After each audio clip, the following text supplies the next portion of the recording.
যদি আমাদের দেশের একজন বাউল শিল্পী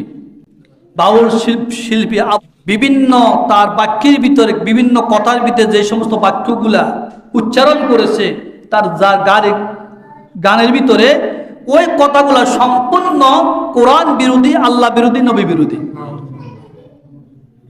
বলেন তো দেখি, কোন ব্যক্তি যদি সম্পূর্ণ জ্ঞান থাকা সত্ত্বেও যদি সেই আল্লাহ বিরোধী কথা বলে, ধর্ম বিরোধী কথা বলে, কোরআন বিরোধী কথা বলে, এই কথাগুলি কি সাধারণ মুসলমান কখনো মানিয়ে নিবে?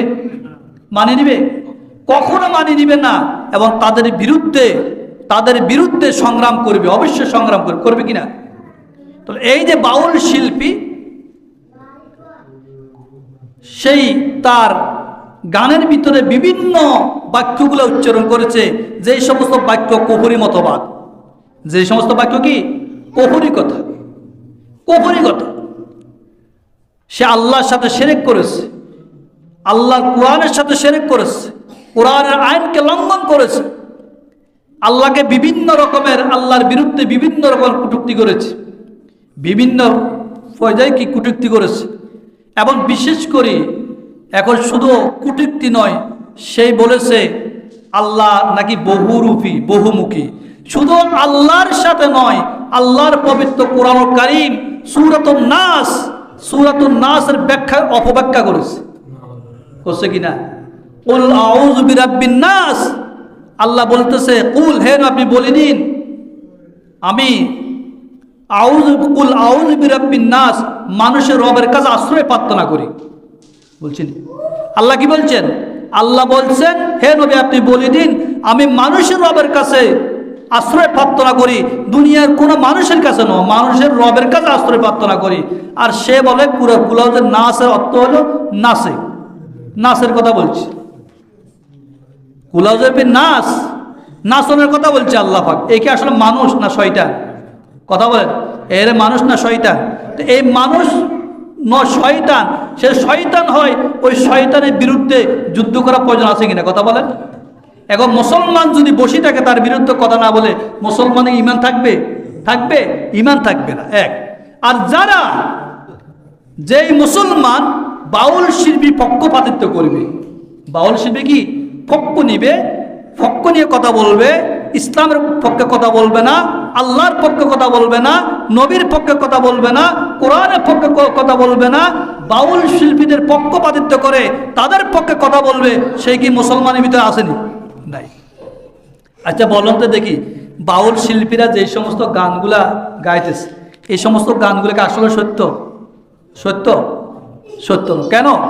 আমরা যখন ছোট্ট ছিলাম, যেই সময় ডিশ অ্যান্টেনা ছিল না, কোনো মিডিয়া ছিল না, কোনো মোবাইল ছিল না, বা এবং পৃথিবীর খবর মানুষ লগ পাইতো কি না? পাইতো না। আসছিল ক্যাসেট, কি ছিল? ক্যাসেট ছিল, টেপ ছিল, এগুলো নিয়ে মানুষ জারি গান শুনতো। এইভাবে বিভিন্ন বাড়িতে টেপ রেকর্ড লাগাই দিই, চতুর্দিকে মানুষ বসেই জারি গান শুনতেন। আসলে জারি গান সম্পূর্ণ মিথ্যা। কিরকম মিথ্যা? একটা জারি আছে হযরত বেলালের জারি, আসেনি? আরেকটা জারি আছে বিবি কুলসুমের জারি। এই দুইটা জারির উদাহরণ আমি আপনাদেরকে দিই। সেই বলছে, এই জারিতে বলছে বেলাল রাদিয়াল্লাহু তাআলা আনহুর বিরুদ্ধে সম্পূর্ণ মিথ্যা বানাওয়ার কথা। কি বলছে? বলছে বেলাল রাদিয়াল্লাহু তাআলা আনহু নাকি সেই এই মৃত্যুর আগে যদি বিবাহ না করে তাহলে বলছে সেই রাত 12টা মারা যাবে, রাত 12টা মারা যাওয়ার পরে সে জাহান্নামে যাবে। কেন জাহান্নামে যাবে? বেলাল তো বিবাহ করে নাই, তো বেলালকে বিবাহ করাইতে হবে।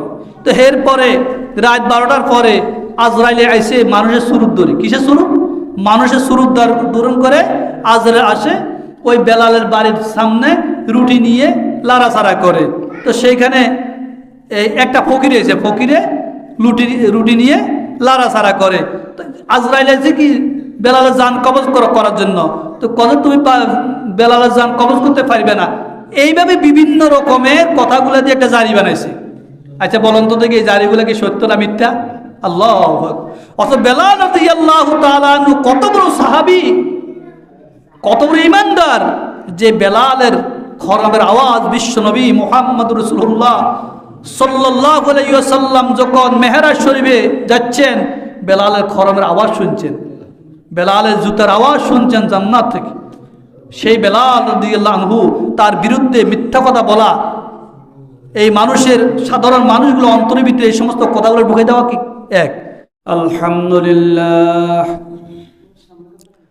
আলহামদুলিল্লাহি ওয়া কাফা ওয়া সালামুন আলা ইবাদিহিল্লাযীনা ইসতাফা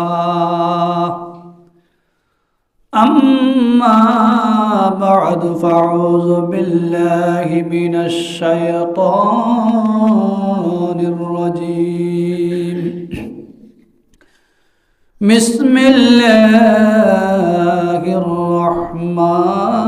রহমানির রহিম। আম্মা বা'দু ফাকাদ ক্বালা আল্লাহু তাআলা ফি কালামিহিল মাজিদ ওয়াল ফুরকানিল হামিদ।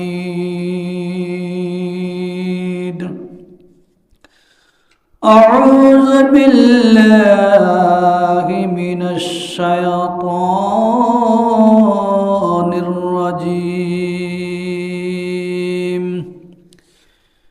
বিসমিল্লাহির রহমানির রহিম। কুল ইন্নী হাদানি রব্বি ইলা সিরাতিম মুস্তাকিম দীনান কিয়ামান মিল্লাতা ইব্রাহিম হানিফা ওয়া মা কানা মিনাল মুশরিকিন।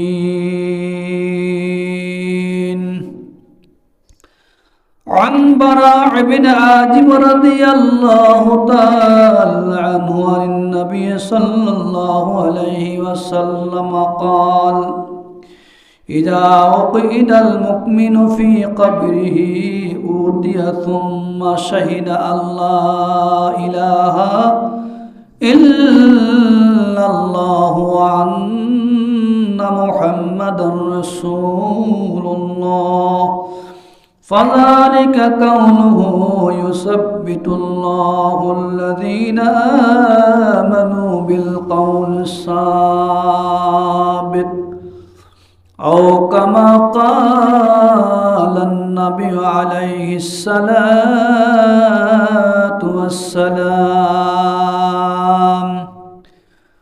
اللهم صل على محمد وعلى آل محمد كما صليت على إبراهيم وعلى آل إبراهيم إنك حميد مجيد.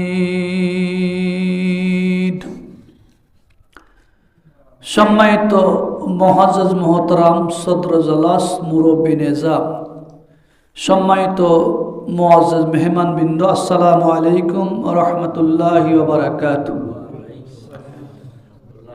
সর্বত মহান রব্বুল আলামিনের পাক দরবারে অসংখ্য অগণিত শুকরিয়া সুজুদ জ্ঞাপন করছি যে আল্লাহ রব্বুল আলামিন আমাদেরকে দুনিয়ার সকল জামিলা মুক্ত করে, সকল প্রকারের ব্যস্ততা পরিহার করে মহান একটি মজলিসে, মহান একটি দিনে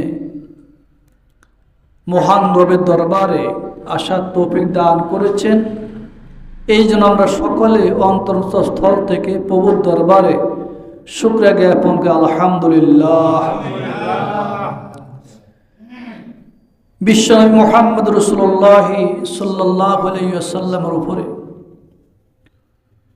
দুরূদ প্রেরণ করেছি, যিনাকে আল্লাহ রাব্বুল আলামিন আমাদের জন্য আখির জামানার পয়গম্বর রূপে পৃথিবীতে প্রেরণ করেছেন।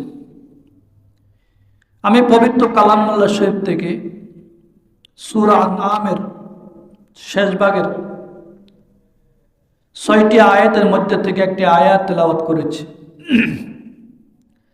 রাসূল করিম সাল্লাল্লাহু আলাইহি ওয়াসাল্লামের অসংখ্য অগণিত বাণীসমূহের মধ্যে থেকে একটি বাণী পাঠ করেছি, অর্থাৎ একটি হাদিসের টুকরা পাঠ করেছি।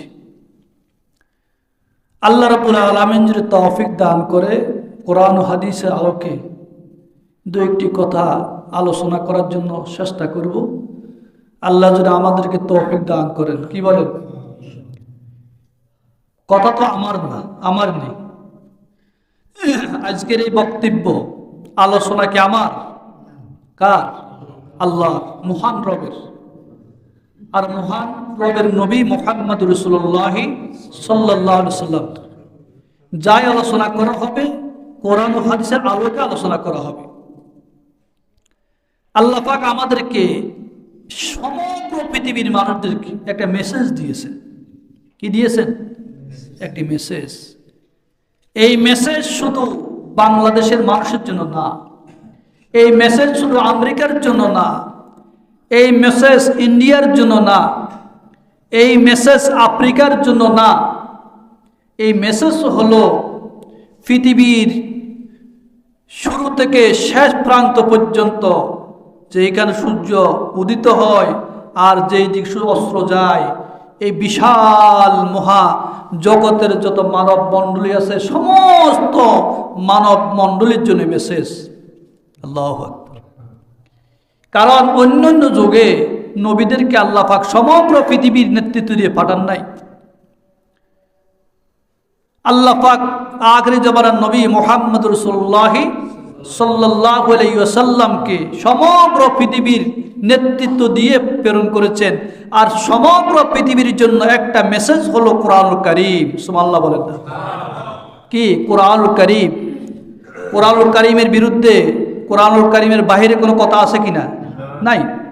কোরআনুল কারীম এবং বিশ্ব নবী জনাব মুহাম্মদ রাসূলুল্লাহ সাল্লাল্লাহু আলাইহি ওয়াসাল্লামের হাদিসের বাইরে কোনো কথা নাই। কেউ যদি কোরআনুল কারীমের বাহিরে কথা বলে, রাসূলুল্লাহর হাদিসের বাহিরে কথা বলে, বাইরে কথা বলে, আল্লাহ তার জিহ্বা কাটি ফেলবে। কাল কিয়ামতের ময়দানে তার জিহ্বা কাটা হবে। সুতরাং আমাদের আলোচনা হবে কোরআন ও হাদিস থেকে।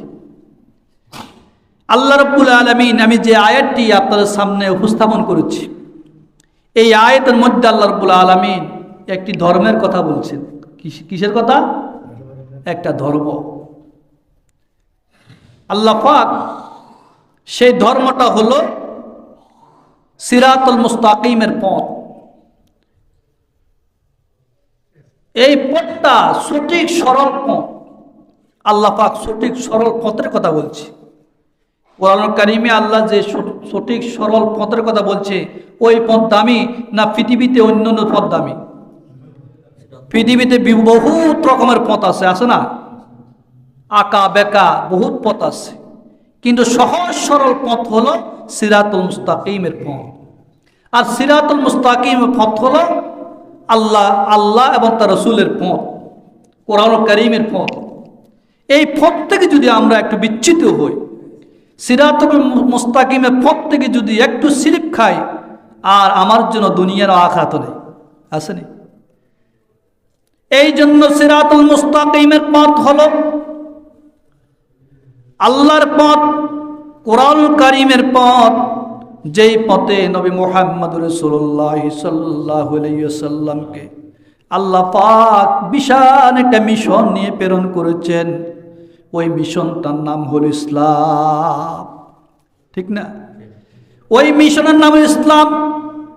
যারা এই মিশনের বাইরে চলবে, যারা কোরআনের বাইরে চলবে, বিশ্বনবী মুহাম্মদ রাসূলুল্লাহ সাল্লাল্লাহু আলাইহি ওয়াসাল্লামের আনিত ধর্মের বাইরে চলবে, বিপরীত পন্থা অবলম্বন করবে, তাদের জন্য দুনিয়া আখিরাতে কোনো উপায় নাই।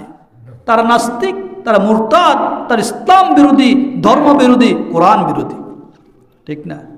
তো এই কোরআন কারীমের মধ্যে আল্লাহ বলছেন ইনদাদ্দিনা ইনদাল্লাহ ইসলাম, আল্লাহর কাছে মনের ধর্ম ইসলাম ধর্ম। এই জন্য আল্লাহ রাব্বুল আলামিন কোরআন কারীমের মধ্যে ঘোষণা করেন, কুল ইন্নী হাদানি রব্বি ইলা সিরাতিম মুস্তাকিম। কুল ইন্নানি হাদানি রব্বি ইলা সিরাতিম মুস্তাকিম। আল্লাহ পাক আল্লাহর প্রিয় মাহবুব নবী মুহাম্মদুর রাসূলুল্লাহ সাল্লাল্লাহু আলাইহি ওয়াসাল্লামকে লক্ষ্য করে বলেন, এ আমার হাবিব, হে আমার নবী, আপনি মানুষদের সিরাতুল মুস্তাকিমের পথে আহ্বান করেন। কিসের পথে? সিরাতুল মুস্তাকিমের পথ দেখান। সিরাতুল মুস্তাকিমের পথ সবচেয়ে দামি পথ। এই আয়াতের ব্যাখ্যার মধ্যে মুফাসসিরে কুরআন লিখছেন, ইসলামের প্রথম যুগে, জাহেলের যুগে, বর্বর যুগে, যে সময় মানুষ অন্যায় অপরাধ করেছে, মানুষ তার বাপ দাদার রুসুম পালন করেছে, রুসুম মতো চলেছে, আল্লাহর কোরআনের মতো চলে নাই, ওই রুসুমকে বাদ দিয়ে, ওই সকল রুসুমগুলোকে বাদ দিয়ে, সেই মূর্তি পূজা সমাজ সব বাদ দিয়ে তার বিপরীত একটা পথ দিয়েছেন। সেই পথটা সিরাতুল মুস্তাকিমের পথ। কিসের পথ? সিরাতুল মুস্তাকিমের পথ। ইসলামের প্রথম যুগে বিশ্বনবীর নবুয়তের পূর্বে কি মূর্তি পূজা ছিল না? ছিল কি না? দেব দেবীর পূজা ছিল না? কিন্তু এই দেব দেবীর পূজা শুধু মুহাম্মদুর রাসূলুল্লাহ সাল্লাল্লাহু আলাইহি ওয়াসাল্লাম যুগে ছিল না, শুধু নবী মুহাম্মদের আমলে ছিল না, আবহাওয়ান কাল থেকে সাইয়েদানা ইব্রাহিম আলাইহিস সালাতু সালামের পূর্বে থেকেও এই মূর্তির প্রচলন ছিল। ছিল কি না? দেব দেবীর প্রচলন ছিল। ছিল না? দেব দেবীর প্রচলন ছিল। আল্লাহর এই জমিনে আল্লাহর আইন বাদ দিয়ে, আল্লাহর নীতিমালা বাদ দিয়ে, লা ইলাহা ইল্লাল্লাহকে বাদ দিয়ে যারা দেব দেবীর পূজা করবে, ওরা তো মুসলমান না। মুসলমান কি না? ওদেরকে সতর্কবাণী দেওয়ার জন্য আল্লাহ যুগ যুগ ধরে 1,02,24,000 পয়গম্বর পৃথিবীতে প্রেরণ করেছেন। বিভিন্ন ধর্ম অবলম্বীরা বিভিন্ন ধর্মের উপরে মানুষের দাওয়াত দিতেন। যেই নবী যেই ধর্ম নিয়ে এসেছেন, সেই নবী যতদিন পর্যন্ত ধর্ম চর্চা করেছেন, নবী যতদিন ছিল, ওই নবীর ধর্ম ততদিন বহল ছিল। নবীর ইন্তেকালের পরে ওই নবীর ধর্ম রহিত হয়ে গেছে। ঈসা আলাইহিস সালাতু ওয়াস সালাম আমলে ঈসাকে আল্লাহ ইনজিল কিতাব দিয়েছেন। ঈসা যতদিন দুনিয়াতে ছিল, ঈসা নবী, ততদিন পর্যন্ত ইনজিলের আমল চলছে। ঈসা আলাইহিস সালাম দুনিয়া থেকে যাওয়ার পরে আর কি ঈসা আলাইহিস সালামের ইনজিলে আমল চলবে? বর্তমান যে বাইবেল যেটাকে বলা হয় বাইবেল, এই বাইবেল আমল কাজ চলবে? চলবে না। এর পরে বিশ্বনবী মুহাম্মদ সাল্লাল্লাহু আলাইহি ওয়াসাল্লামকে আল্লাহ পৃথিবীতে প্রেরণ করেছেন। ওই মুহাম্মদুর রাসূলুল্লাহর আইন চলবে পৃথিবীতে। আল্লাহর আইন, মুহাম্মদ রাসূলের আদর্শ, এই ছাড়া আর কোনো কিছুই চলবে না।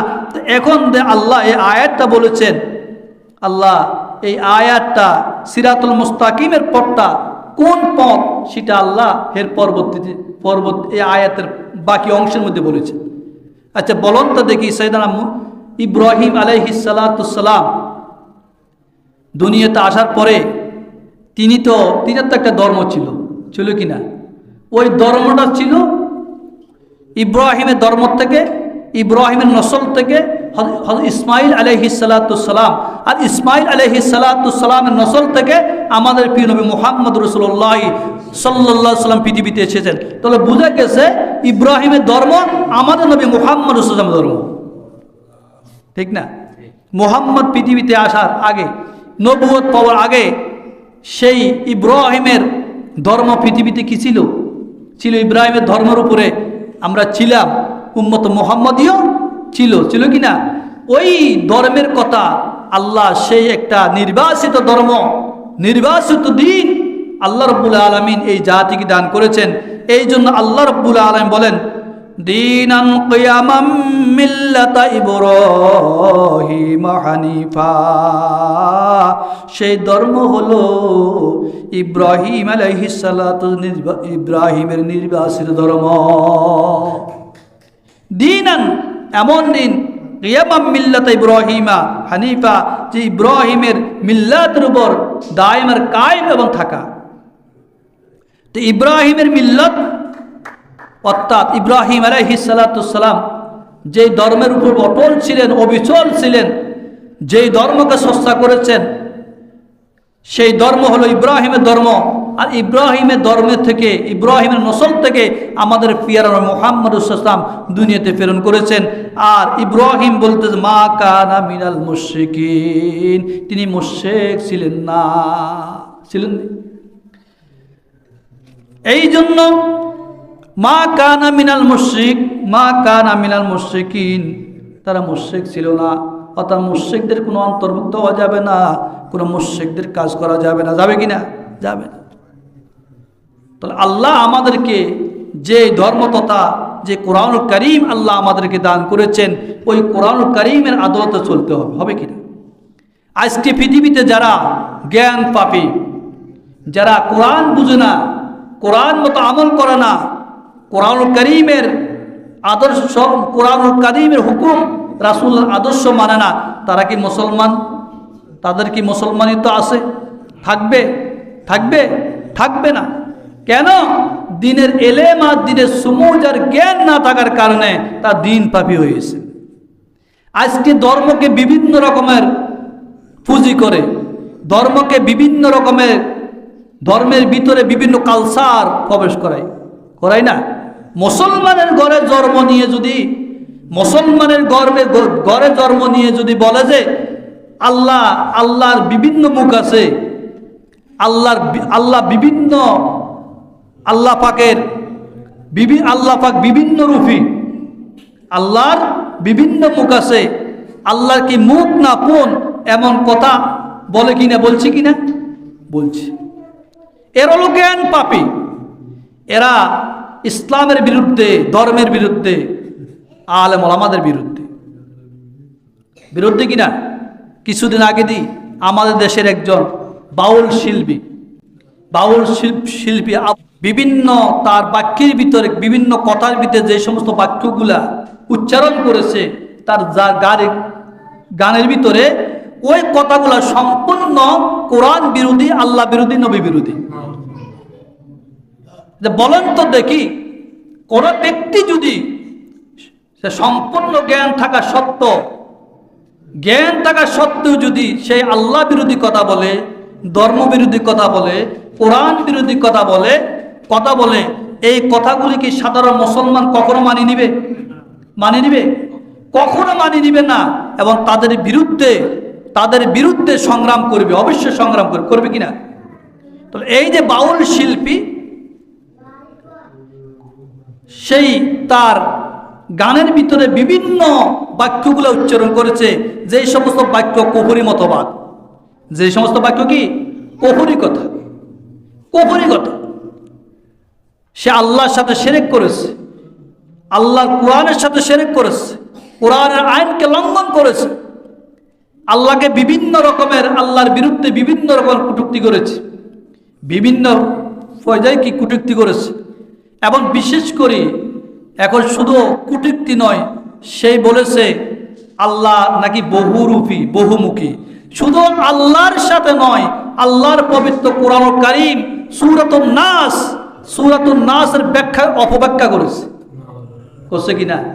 কুল আউযু বিরাব্বিন নাস, আল্লাহ বলতেছে কুল, হে আপনি বলে দিন, আমি কুল আউযু বিরাব্বিন নাস, মানুষের রবের কাছে আশ্রয় প্রার্থনা করি বলছেন। আল্লাহ কি বলছেন? আল্লাহ বলছেন, হে নবী আপনি বলে দিন, আমি মানুষের রবের কাছে আশ্রয় প্রার্থনা করি, দুনিয়ার কোনো মানুষের কাছে নয়, মানুষের রবের কাছে আশ্রয় প্রার্থনা করি। আর সে বলে কুল আউযু নাসের অর্থ হলো নাসে, নাসের কথা বলছে, কুল আউযু বিরাব্বিন নাস, নাসনের কথা বলছে আল্লাহ পাক। এই কি আসলে মানুষ না শয়তান? কথা বলেন, এর মানুষ না শয়তান? তো এই মানুষ শয়তান, সে শয়তান হয়, ওই শয়তানের বিরুদ্ধে যুদ্ধ করা প্রয়োজন আছে কিনা? কথা বলেন। এখন মুসলমান যদি বসে থাকে, তার বিরুদ্ধে কথা না বলে, মুসলমানের ঈমান থাকবে? থাকবে? ঈমান থাকবে না। এক। আর যারা, যেই মুসলমান বাউল শিল্পী পক্ষপাতিত্ব করবে, বাউল শিল্পী কি পক্ষ নিবে, পক্ষ নিয়ে কথা বলবে, ইসলামের পক্ষে কথা বলবে না, আল্লাহর পক্ষে কথা বলবে না, নবীর পক্ষে কথা বলবে না, কোরআনের পক্ষে কথা বলবে না, বাউল শিল্পীদের পক্ষপাতিত্ব করে তাদের পক্ষে কথা বলবে, সেই কি মুসলমানের ভিতরে আসেনি? নাই। আচ্ছা বলুন তো দেখি, বাউল শিল্পীরা যে সমস্ত গানগুলা গাইতেছে, এই সমস্ত গানগুলোকে আসলে সত্য? সত্য? সত্য কেন? আমরা যখন ছোট্ট ছিলাম, যে সময় ডিশ অ্যান্টেনা ছিল না, কোনো মিডিয়া ছিল না, কোনো মোবাইল ছিল না, ছিল নি? মোবাইল ছিল না, বা এবং পৃথিবীর খবর মানুষ লগ পাইতো না, পাইতো কি না? পাইতো না। আসছিল ক্যাসেট, কি ছিল? ক্যাসেট ছিল, ক্যাসেট ছিল, টেপ ছিল, এগুলো নিয়ে মানুষ জারি গান শুনতো। এইভাবে বিভিন্ন বাড়িতে টেপ রেকর্ড লাগাই দিই, চতুর্দিকে মানুষ বসে জারি গান শুনতেন। আসলে জারি গান সম্পূর্ণ মিথ্যা। কিরকম মিথ্যা? একটা জারি আছে হযরত বেলালের জারি, আসেনি? আরেকটা জারি আছে বিবি কুলসুমের জারি। এই দুইটা জারি উদাহরণ আমি আপনাদেরকে দিই। সেই বলছে, এই জারিতে বলছে বেলাল রাদিয়াল্লাহু তাআলা আনহুর বিরুদ্ধে সম্পূর্ণ মিথ্যা বানাওয়ার কথা। কি বলছে? কে বলছে বেলাল রাদিয়াল্লাহু তাআলা আনহু নাকি সেই এই মৃত্যুর আগে যদি বিবাহ না করে তাহলে সেই বলছে সেই রাত 12টা মারা যাবে, রাত 12টা মারা যাওয়ার পরে সে জাহান্নামে যাবে। কেন জাহান্নামে যাবে? বেলাল তো বিবাহ করে নাই, তো বেলালকে বিবাহ করাইতে হবে। তো এরপরে রাত 12টার পরে আজরাইলে আইসে মানুষের সুরুত ধরে, কিসের সুরুত? মানুষের সুরুত দূরণ করে আজরাইল আসে ওই বেলালের বাড়ির সামনে রুটি নিয়ে লাড়াচাড়া করে। তো সেইখানে একটা ফকির এসে, ফকিরে রুটি নিয়ে লাড়াচাড়া করে।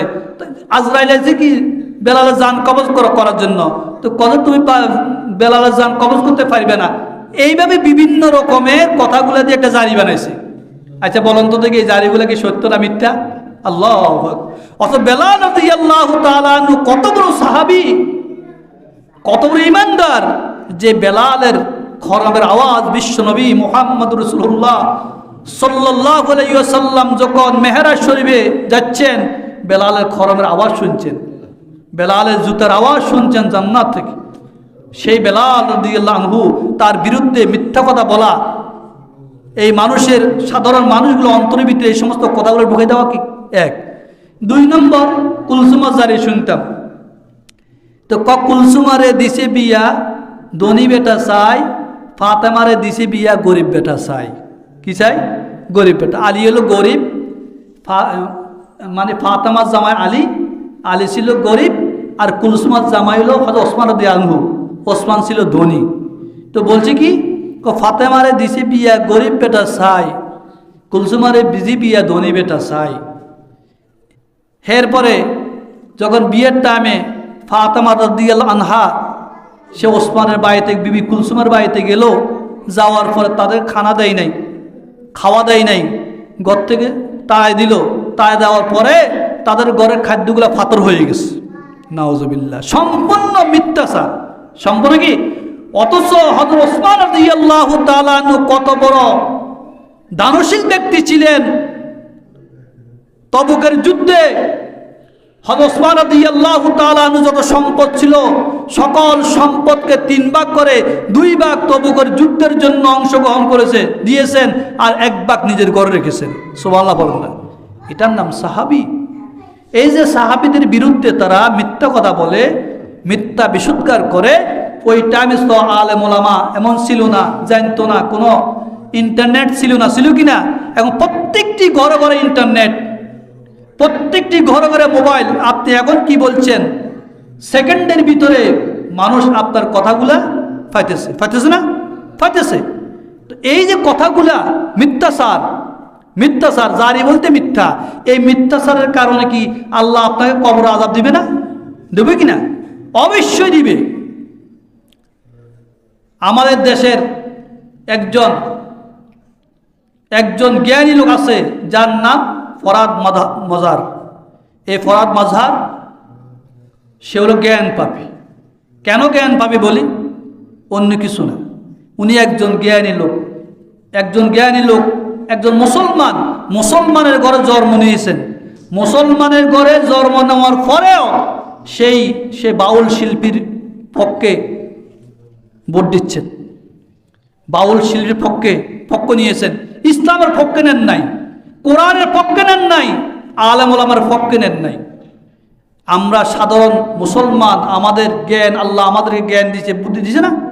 জ্ঞান বুদ্ধি দেওয়ার পরও যদি আমরা এরকম কথা বলি, যারা ইসলামের বিরুদ্ধে কথা বলে তাদেরকে না শুধরাই, যদি আলেমের বিরুদ্ধে কথা বলি, ইসলামের বিরুদ্ধে কথা বলি, ধর্মের বিরুদ্ধে কথা বলি, তাহলে কি আমার কি মুসলমান থাকবে? যখন আবুল সরকারকে, সেই শিল্পী আবুল সরকারকে যখন জেলখানায় ঢুকালেন, ফরহাদ মাজহার সাংবাদিক সম্মেলন করছে। কি করছেন? সাংবাদিক সম্মেলন করে সেই সাংবাদিক সম্মেলনে আবুল সরকারের মুক্তির দাবি করে সেখানে সম্পূর্ণ ইসলাম বিরোধী কথাগুলো বলছেন। এটা আমরা কোনো মুসলমান মানব না। মানব কিনা? কোনো মুসলমান মানব না। ওনার ভালো দিক আছে, কিন্তু এই খারাপ দিকগুলো আমরা কখনো কি মানব না। সে আবুল সরকার নয়, আরো কেউ হলো, কারো কথা মানা যাবে না, যাবে কিনা? তাহলে সে বলছে যে আলেম ওলামারা কেন বাউল সরকারের বিরুদ্ধে মামলা দিলেন? সেই যাই বলেছে, খারাপ কথা বলেন নাই, সে তো ভালো বলছে। আবার বলছেন যে হেফাজত ইসলামকে আমরা যখন 5 মে 7টা সফরে হেফাজতের উপর আক্রমণ করা হয়েছে, তখন তো আমরা হেফাজতের পক্ষে ছিলাম। তা আপনি যদি হেফাজতের পক্ষে থাকেন, তাহলে হেফাজতকে কেন রক্তাক্ত করলেন? হেফাজত কেন রক্তাক্ত হল? আপনার থাকার তো কোনো দাম নাই, আসেনি? দাম নাই। তাহলে আমি এই কথা কেন বলতেছি? উনি কেন ইসলামের পক্ষে না যায়? একটা বাউল শিল্পী যে আল্লাহর বিরুদ্ধে কথা বলছে, তার পক্ষে গেলেন। আপনি তো একজন মুসলমান, ইমানদার। তো এই জন্য শুধু আবুল সরকার নয়, আবুল সরকারের মতন যত লোক মুসলমানের নাম দিয়ে, সেই ফরহাদ মাজহারের মতন যত মুসলমানের নাম দিয়ে যারা ইসলাম বিদ্বেষী কর্ম করবে, ইসলাম বিরোধী কথা বলবে, কোরআনের বিরুদ্ধে কথা বলবে, ধর্মের বিরুদ্ধে কথা বলবে, আল্লাহ রাসূলের বিরুদ্ধে কথা বলবে, ইসলামকে কটাক্ষ করবে, তাদের কথা দিয়ে ওদের পক্ষে আমরা নাই, ওদের উপযুক্ত শাস্তি হওয়া দরকার নেই। আচ্ছা বলুন তো দেখি, কেউ যদি কোরআনের বিরুদ্ধে কথা বলে, সে কার বিরুদ্ধে কথা বলছে? আল্লাহর বিরুদ্ধে না? আল্লাহর বিরুদ্ধে কথা বলছে। কেউ যদি নবীর বিরুদ্ধে কথা বলে, সেই কোরআনের বিরুদ্ধে কথা বললো। আর যে কোরআনের বিরুদ্ধে কথা বললো, সে আল্লাহর বিরুদ্ধে কথা বললো। আর যে আল্লাহর বিরুদ্ধে কথা বলবে, তার কি ঈমান থাকবে না। তাহলে এইখানে যারা ইসলাম বিদ্বেষী কথাবার্তা বলবে, ধর্ম বিরোধী কথা বলবে, তাদেরকে না শুধরায়, তাদেরকে সঠিক কথাগুলো না বলে, যদি আপনি যে হোক না কেন, আমি হই, আপনি হন, আমরা যদি তার পক্ষপাতিত্ব করি, কার যে অন্যায় করেছে অন্যায়ের পক্ষপাতিত্ব করি, তাহলে আমাদের অবস্থা কি হবে? খুব খারাপ হবে না? দুনিয়াতে কেউ যদি আপনার বিচার না করে, কিন্তু কবরে তো আপনার বিচার হবে, আল্লাহর আদালতে আপনার বিচার হবে কিনা? অবশ্যই বিচার হবে। আল্লাহ মুমিন ইমানদার কারা? আমরা সবাই মৃত্যুবরণ করব, সবাই কবরে যাব, কেউ কবর থেকে বাঁচতে পারবো না। কবর হলো আমাদের প্রথম ঘাঁটি, কবর হলো আমাদের প্রথম স্টেশন। এই কবরে যাওয়ার পরে আপনাকে প্রথম প্রশ্ন করা হবে, মান রব্বুকা, তোমার রবকে। দ্বিতীয় নম্বর মা দীনুকা, তোমার দিন কি। 3 নম্বর প্রশ্ন বিশ্বনবী মুহাম্মদ রাসূলুল্লাহ সাল্লাল্লাহু আলাইহি সাল্লামের চেহারা মুবারক দেখানো হবে, উনিকে। আপনি ইমানদার হলে তার নাম বলে দিন মুহাম্মদ রাসূলুল্লাহ সাল্লাল্লাহু আলাইহি সাল্লাম। তখন আপনার জন্য জান্নাতের দ্বার উন্মুক্ত হয়ে যাবে, কবর, হাসর, পুলসরাত সব উন্মুক্ত হয়ে আল্লাহ আপনাকে জান্নাত দিবে, সিরাতুল মুস্তাকিমের পথ দিবে। কুল ইন্নানি হাদানি রব্বি ইলা সিরাতিম মুস্তাকিম। আল্লাহ সিরাতুল মুস্তাকিমের পথের কথা বলছে, আল্লাহ সিরাতুল মুস্তাকিমের পথের কথা বলছে। ইসলাম সবার ঊর্ধ্বে, সকল ভুল ঊর্ধ্বে, আল্লাহ সকল ভুল ঊর্ধ্বে। আমাদের মধ্যে ভুল থাকতে পারে, কিন্তু যারা ইসলাম বিদ্বেষী কথা বলবে, আমাদের সবাইকে এক হতে হবে। তার বিরোধিতা করতে হবে, হবে কি না? এই জন্য হাদিস শরীফে আছে আন বারা ইবনে আযিব আনিন নবী সাল্লাল্লাহু আলাইহি ওয়াসাল্লাম قال ইযা ওয়াকিদাল মুমিনু ফি কবরিহি উতিয়া সুম্মা শাহিদা আল্লা ইলাহা ইল্লাল্লাহু আন্না মুহাম্মাদুর রাসূলুল্লাহ ফাযালিকা কাউলুহু ইউসাব্বিতুল্লাহুল্লাযীনা আমানু বিল কাউলিস সাবিত। আল্লাহ রাসূলের সাহাবী বারা ইবনে আযিব রাদিয়াল্লাহু তাআলা আনহু বর্ণিত, তিনি বলেন বিশ্বনবী মুহাম্মদুর রাসূলুল্লাহ সাল্লাল্লাহু আলাইহি ওয়াসাল্লাম বলেছেন ইযা ওয়াকিদাল মুমিনু ফি কবরি, যখন কোন মুমিন ব্যক্তি ইমানদার ব্যক্তিকে কবরে বসাবে, মানুষ মৃত্যুর পরে যখন মরবে কবর দিবেন, কবরে কি তুলবে না আপনাকে? বসাবে না? সুবল জবরা বসাবে তো? আমরা বিশ্বাস করি কি না? এটা বিশ্বাস না করলে ঈমান থাকবে নি? ঈমান কখনো থাকবে না, ঈমান চলে যাবে, ঈমান চলে যাবে। এই জন্য আল্লাহ রাসূল বলতেছেন আল মুমিনু ফি কবরিহি, যখন কোন মুমিন ব্যক্তি কবরে বসাবে উতিয়া, তার দুইজন ফেরেশতা হবে, সুম্মা শাহিদা আল্লাহ ইলাহা ইল্লাল্লাহু আন্না মুহাম্মাদুর রাসূলুল্লাহ, ওই ফেরেশতা এসে বলবে বলো তো দেখি তুমি সাক্ষী দাও আল্লাহকে, মান রব্বুকা, তোমার রবকে। তখন সে বলবে লা ইলাহা ইল্লাল্লাহ, হলো আমার রব, আমার রব্বে কারীম। দুই নম্বর প্রশ্ন করবে প্রিয় মুহাম্মদুর রাসূলুল্লাহ সাল্লাল্লাহু আলাইহি ওয়াসাল্লামের ব্যাপারে, ওয়া আন্না মুহাম্মাদুর রাসূলুল্লাহ সাল্লাল্লাহু আলাইহি ওয়াসাল্লাম, এই বিশ্বনবীর চেহারাকে সামনে রেখে বলবে উনি কে? তখন সে বলবে ইনি আমার নবী মুহাম্মাদুর রাসূলুল্লাহ সাল্লাল্লাহু আলাইহি ওয়াসাল্লাম। আল্লাহ রাব্বুল আলামিন ফাযালিকা কাউলুহু ইউসাব্বিতুল্লাহুল্লাযীনা আমানু, ওই সমস্ত ব্যক্তি যারা ঈমানদার, ঈমানের উপর অটল অবিচল থাকবে, থাকার জন্য আল্লাহ তাআলা মানে দুনিয়া আখিরাতের একটি বাক্য তাদের জন্য উচ্চারণ করেছেন বিল কাউলিস সাবিত। দুনিয়া আখিরাতের ঈমানকে দৃঢ় রাখার জন্য, মজবুত রাখার জন্য আল্লাহ দুইটা বাক্য ব্যবহার করেছেন, একটি বাক্য ব্যবহার করেছেন। আল্লাহু আকবার। এই জন্য আমাদেরকে ঈমানদার হতে হলে, আচ্ছা দেখুন তো দেখি কবরে যারা প্রশ্নের জবাব দিবে তারা ঈমানদার হওয়া লাগবে কি না? যারা কবরে প্রশ্নের জবাব দিবে তারা ঈমানদার হওয়া লাগবে। ঈমানদার না হলে কবরের প্রশ্নের জবাব দিতে পারবে না, পারবে কি না? ঈমানদার না হলে কবরের প্রশ্নের জবাব দিতে পারবে না, কখনো পারবে না। তাহলে বলুন তো মাজহার যেই ব্যক্তি আবুল সরকার পক্ষপাতিত্ব নিল, আবুল সরকার পক্ষপাতিত্ব করলো, সেখানে সাংবাদিক সম্মেলন করে সম্পূর্ণ তাদের পক্ষে, আলেম ওলামার পক্ষে ছিল না, তাদেরকে সহযোগিতা করলেন, তাহলে আল্লাহ সান না করুক যদি তার ঈমান চলে যায় কি অবস্থা হবে বলেন? ওনার যদি ঈমান চলে যায় কি অবস্থা হবে? যদি ঈমান হারা হয়ে না যায়, আল্লাহ যদি বলে ওই আবুল, ওই পরাদ মাদার শোনো, আমি আল্লাহ তোমাকে দুনিয়াতে অনেক জ্ঞান দিয়েছি, বুদ্ধি দিয়েছি, তোমাকে মানুষ জ্ঞানী বলতেন, বিবেকবান বলতেন, তুমি এক আলোচিত মুখ ছিলা, কিন্তু দুনিয়াতে তুমি জ্ঞানী ছিলা, জাগতিক শক্তিতে শক্তিমান ছিলা। আমি আল্লাহ কম দুনিয়াতে আমার নবী মুহাম্মদুর রাসূলুল্লাহ সাল্লাল্লাহু আলাইহি ওয়াসাল্লামকে পাঠাইলাম, আমার নবীর বিরুদ্ধে আমি আল্লাহ প্রদত্ত কোরআন কারীম পাঠাইলাম। আমার কোরআনের বিরুদ্ধে যারা কথা বলছে, আমার বিরুদ্ধে যারা বিশুদ্ধার করছে, সূরা নাসের বিরুদ্ধে যে কথা বলছে, তাকে তো আমার আলেমেরা মুসলমানের জেলখানায় বন্দী করেছিল, কিন্তু তুমি তাদেরকে জেলখানাতে মুক্তির জন্য সাংবাদিক সম্মেলন করে তাদের বিরুদ্ধে কথা বলছিলা, কিন্তু আজকে তুমি ঈমান নিয়ে আসতে পারো নাই, তুমি জাহান্নামে চলে যাও। বলেন তো ভাই কি অবস্থা হবে? আমি ফরাদ মাজারে বিরোধিতা করতেছি না, উনি আমার কিছু না, উনি আমার শত্রু না, উনি আমার শত্রু না, কিন্তু আমি তার বাক্যগুলোকে উপস্থাপন করতেছি যেন আমরা হুঁশিয়ার হতে পারি।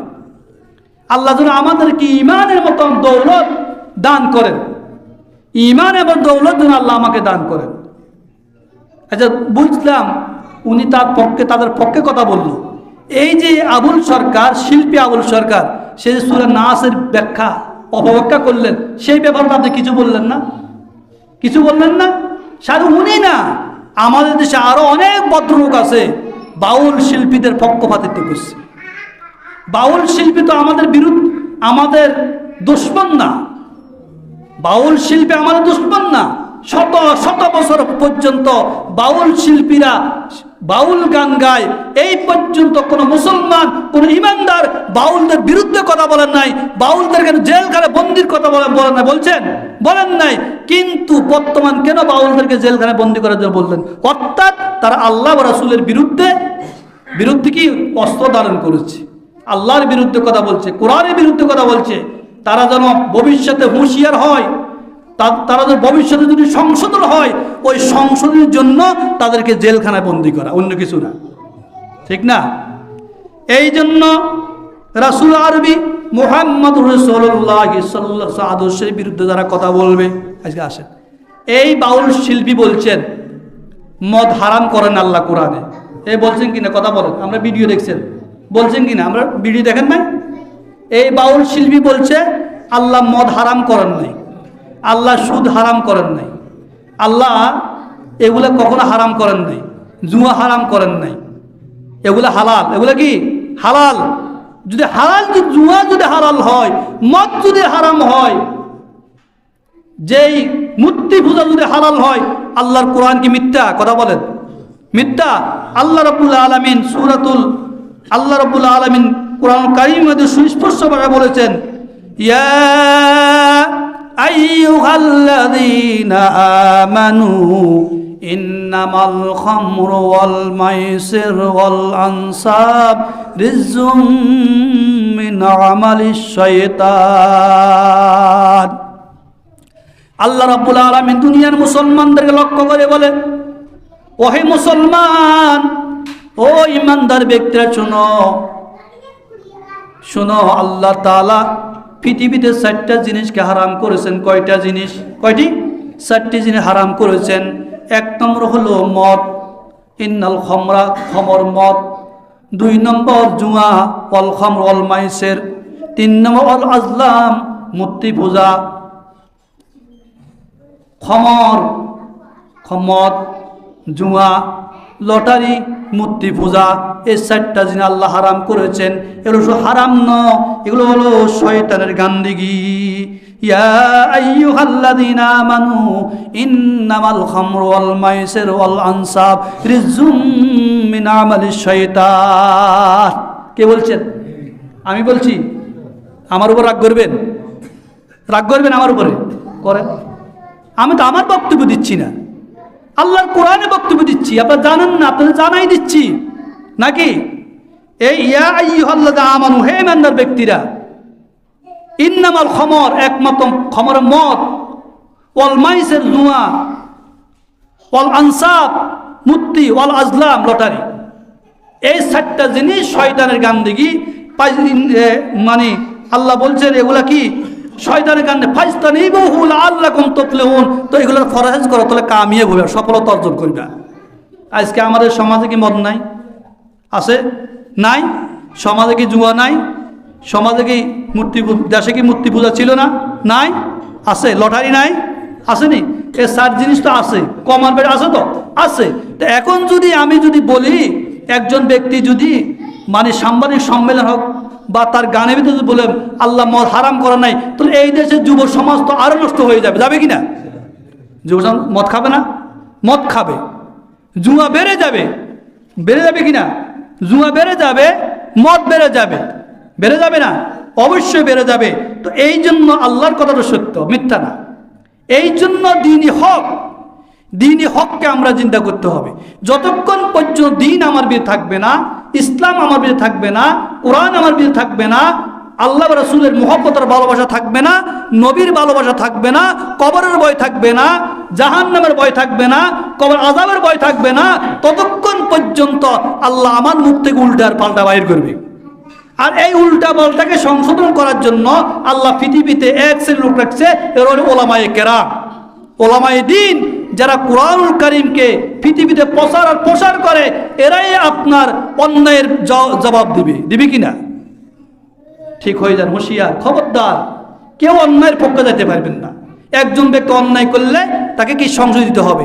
আজকে আমি নামাজ জানি না, আমি রোজা জানি না, আমার হজ নাই, আমার জাকাত নাই, শরীয়ত নাই, কিন্তু আমি ইসলাম মতো কাজ করতে জানি না, কিন্তু অনিসলামের কাজগুলোকে আমি কি সমর্থন করি। নামাজ ফরজ, রোজা ফরজ, হজ ফরজ, জাকাত ফরজ, কালিমা আল্লাহ ঈমানের ফরজ, যেরকম ফরজ পৃথিবীতে ইসলাম প্রতিষ্ঠা করাও ফরজ। ফরজ কিনা? কোরআন প্রতিষ্ঠা করা ফরজ, কোরআন আদলে জীবন ধারণ করা ফরজ। এক সময় ইসলাম প্রতিষ্ঠার লোক ছিল না, এখন ওলামায়ে কেরাম আছে। আপনি যে ভোট দিবেন, আপনার ভোটটা যদি সঠিক পথে না যায়, যদি অন্যায় পথে যা, আপনাকে আল্লাহর করে জবাবদিহি করতে হবে না? হবে কিনা? আপনার ভোট দিয়ে যদি একজন এমপি হয়, আপনার ভোট দিয়ে যদি একটা মন্ত্রী হয়, আপনার ভোট দিয়ে যদি ডিসি হয়, আপনার ভোটে যদি এসপি হয়, আপনার ভোটে যদি চেয়ারম্যান হয়, মেম্বার হয়, সে অন্যায় অপরাধ করবে, ঘুষ খাবে, সুদ খাবে, তার ভাগ আপনাকে নিতে হবে। আমি কারো বিরুদ্ধে করতেছি না, কোরআনের কথা বলতেছি। নামাজ যেরকম ফরজ, নামাজের দাওয়াত দিতে হবে, সুদ থেকে মুক্তির জন্য দাওয়াত দিতে হবে, মদ থেকে দাওয়াত দিতে হবে। আজকে তো আমরা নামাজের দাওয়াত দিই, 5 ওয়াক্ত নামাজ পড়েন ভাই, নামাজ পড়েন, আল্লাহকে ডাকেন, কিন্তু আমার সমাজে মদ চলে, ওপেনলি মদ খায়, কিন্তু